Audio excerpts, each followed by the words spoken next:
Yay sezonuna obyekt götürüb işlədən qardaşlar, sizə bir tövsiyəm var. Bilirəm, havalar pis keçir. Bu vəziyyətdən çıxış yolunu izah edirəm sizə. Diqqətlə qulaq asın. 30 saniyə. Çoxunuz bilirəm, sezonun bəri başdan pulunu vermişsiniz, nə bilim, obyektin yarı pulunu sizdən alıblar. Bunun bir dənə çıxış yolu var əziz qardaşlar. İnanın səmimiyyətimə, düşüncəm də budur, elə reallıq da budur ha. O arada görürsünüz 3-4 gün hava isinir, eləyir, biraz vəziyyət yaxşı olur. Sonra belə bir zəng vurursan da, görə həftə sonuna, həftə içinə bir maraqlanırsan, o nə bilim günlük qiymətləri 180 manat, 200 manat, filan manat, 5 məkan manat. Onu eləməyin, biraz həqqi insaflı davranırsınız var ha. İnanın ki, çox maraqlı, çox yaxşı qazançda əldə edərsiniz. İnsanlar da razı qalar.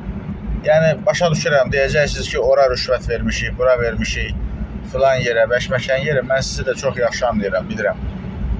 Amma yenə də bir balaca çalışın da, bəlkə alındı insaflı olmaq. Allah o rüşvət alan yerlərin də insafını kəssin, hələ ömrünü də kəssin üstündə. Sizi də başa düşürəm, anlayıram, amma siz də bu insanları başa düşün də, elə bir şərtlərlə təqdim eləyin ki, yəni, hər il eyni adamlar gedir də bu istirahətə. O kasıb cəmaat var, belə, o ehtiyaclı. Doğrudan da onların o stresdən, gərginlikdən istirahətə daha çox ehtiyacı var da. Onları başa düşün, bir həftə, çox demirəm. Qiymətlərinizdə bir endirim, nəsə bir kampaniya eləyin. Bu dünyanın da bir yaradan qüvvə var da, Allah var təbii ki. O da bütün bu mizan tərəzisi ilə inşallah sizə də bu yay mövsümünü yaxşı qazanc yetirər. Amma yenə də deyirəm, başa düşürəm sizi, anlayıram bütün hallarda.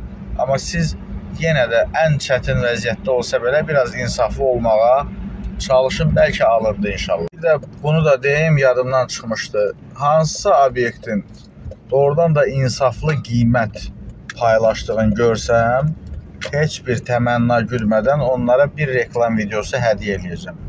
Yəni, qiymətiniz insaflı olsa, hamının əli çatsın deyə o videonu mən sizə təmənnasız çəkəcəm. Amma yetər ki, bunu eləyin. Yəni, o insaflı variantı cəmaata təqdim eləyin. Amma ümid eləyirəm ki, həmin o insaflı qiymətlər də paylaşılanda 300 minlik maşın sürən o adamlar var. Onlar deməyəcək də bizə də ver. O vaxtları bir klinika, deməli, bu ehtiyaclı uşaqlara pulsuz sünnət aksiyası eləyirdi. Ora 150-200 minlik maşından pulsuz sünnət elətdirməyə gətirmişlər uşaqları. Yəni, elə eləməyək də. Elə eləyək ki, nətər deyirlər, yəni, hamı heç olmasa yay ərzində bircə həftədə olsa istirahət eləyə bilsin.